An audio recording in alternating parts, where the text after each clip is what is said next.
अस्सलाम वालेकुम, आदाब, सत श्री अकाल। आज किताब दोस्ती के तहत शेर व शायरी के महफ़िल में जाहिद अब्रोल, जो उर्दू और हिंदू दोनों ही ज़बानों में एक बड़े शायर के तौर पे माने और जाने जाते हैं और जिन्होंने शायरी में बड़े अपने शेरी ख़जाने से इजाफ़ा किया है। जाहिद अब्रोल जी की नज़मों का संग्रह ख्वाबों के पेड़ तले। ख्वाबों के पेड़ तले, इस पे थोड़ी सी गुफ्तगू आज हम आप करेंगे। जाहिद अब्रोल के ख्वाबों के पेड़ तले काव्य संग्रह के आखिरी सफ़े पे चंद उर्दू के Namvar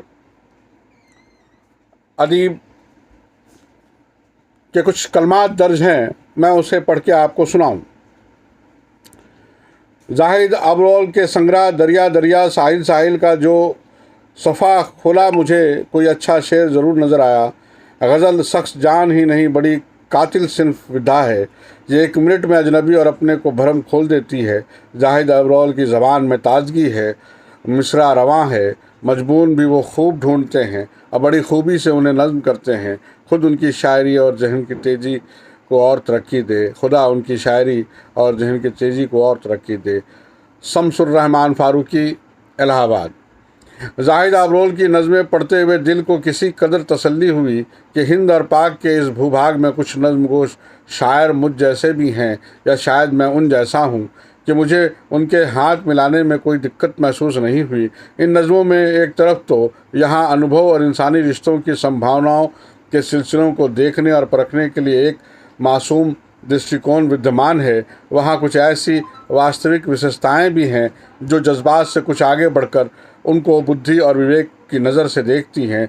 doctor Satyapal Anand, Washington DC, America. Zahid Abrol शेरों में अपनी व्यक्तित्व के केंद्रीय बिंदु पर निगाह रखते हैं और उन्हें शायरी की मान मर्यादा का अपमान किसी सूरत में भी स्वीकृत नहीं है। वो नफ़ी, अस्वीकृत से स्वीकृत और प्रामाणिकता की आकृतियों तराशने में कुशल हैं और अपने व्यक्तिगत अनुभवों की अधिकता से अपनी विशेष पारिभाषिक शब्दावली और शैली को अपनी शायरी में सहायक बनाने में सामर्थ्य हैं, और यही बात है उनके वह व्यक्तिगत इजहार को चित्रकारी करती हुई नज़र आती है। कृष्ण कुमार तूर, धर्मशाला।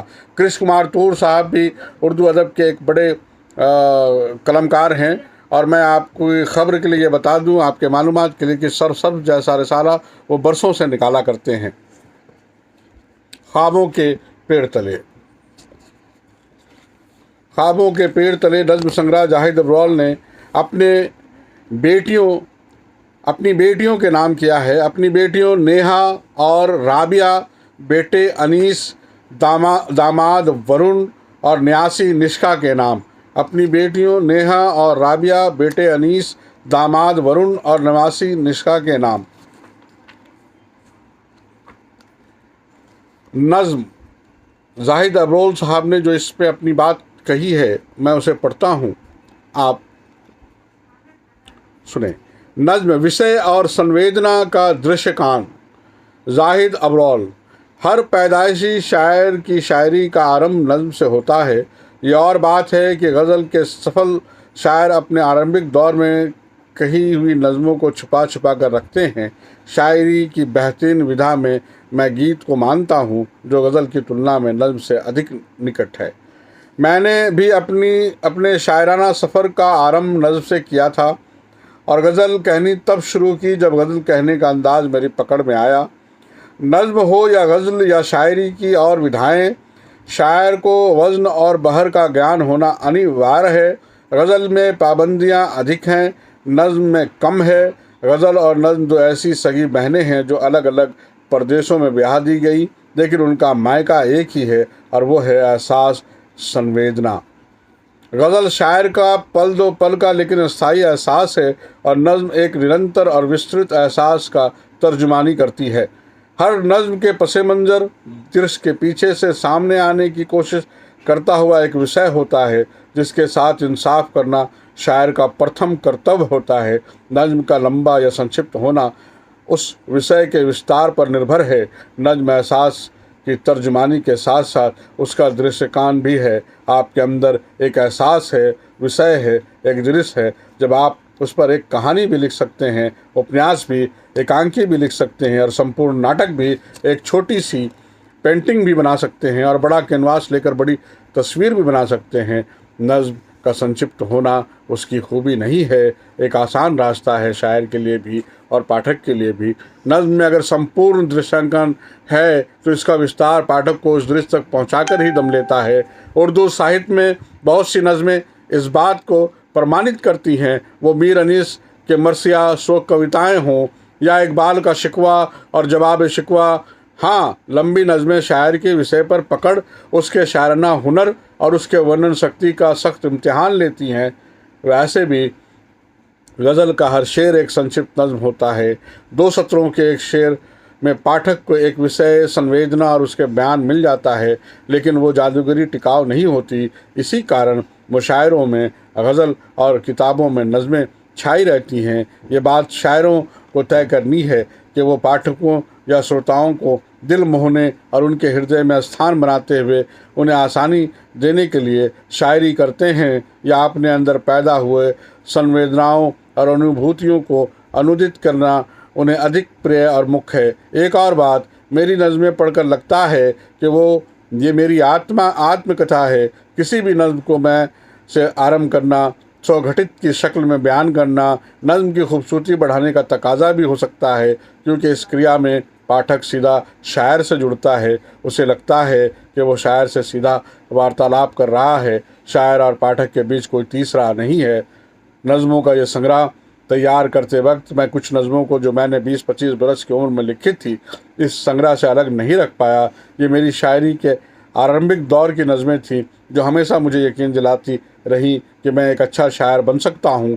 जब मैंने सन 1970 के करीब शायरी के मैदान में कदम रखा तो मेरे सामने बहुत रास्ते थे।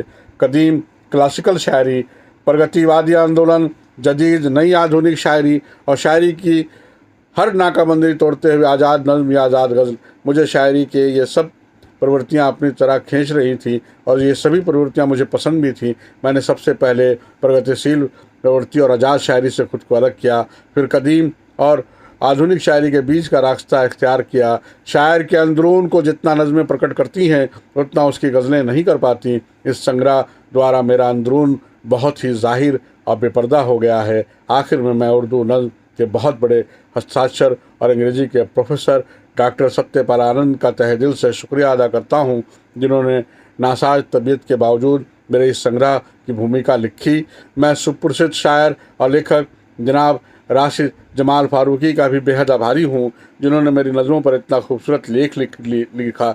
अपने बड़े भाई उस्ताद शायर जनाब राजेंद्र नाथ रहबर का भी आभारी हूँ, जिन्होंने पंजाब और आसपास के प्रदेशों में उर्दू शायरी के बेशुमार चिराग रोशन किए हैं और इस प्रदेश में उर्दू शायरी को ज़िंदा रखा है।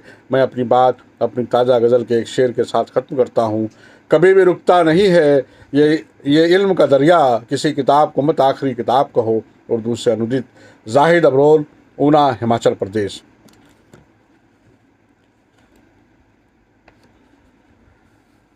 इसी संग्रह से, इसी शेरी मजमुआ से जाहिद अबरोल साहब की चंद नज़में मैं पेश करूं, लेकिन उससे एक खूबसूरत बात मेरे जहन में आ रही है कि क्या गजब का कमाल है कि जब हम नज़मों की तरफदार हो रहे हैं, नज़मों की बात कर रहे हैं और अपनी बात के तहत जाहिद अबरोल ने जो अपनी बातें कहीं, उसके आखिर में उन्होंने गज़ल का शेर दर्ज किया। ये अदब की खूबसूरती है।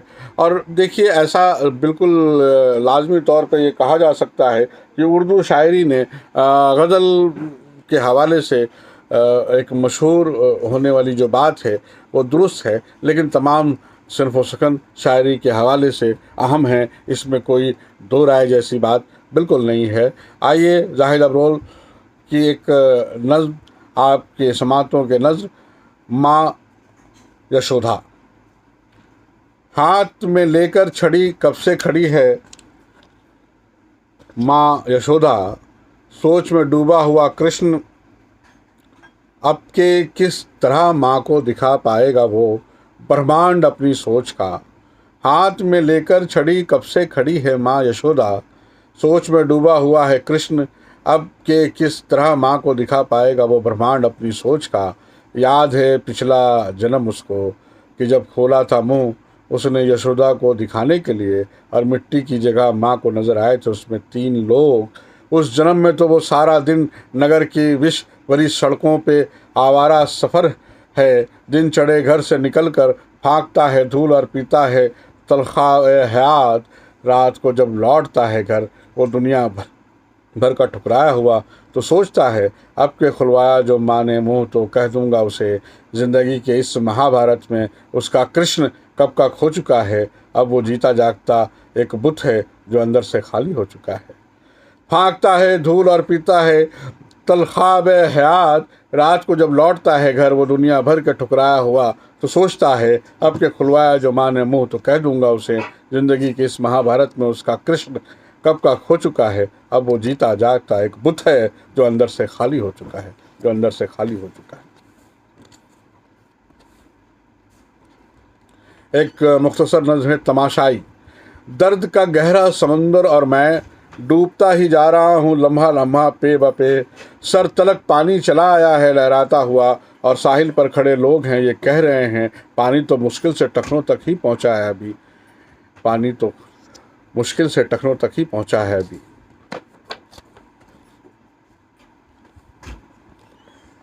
रद्दे अमल।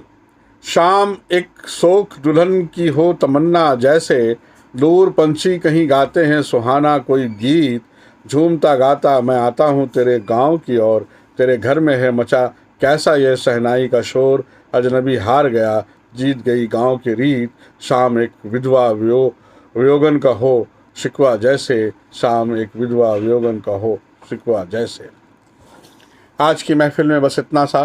ख्वाबों के पेड़ तले से चंद नज़में और पढ़ी जाएंगी इंशाअल्लाह अगली कड़ी में। मैं शायरी का मुदीर शहाब अख्तर, झरिया, धनबाद, झारखंड से।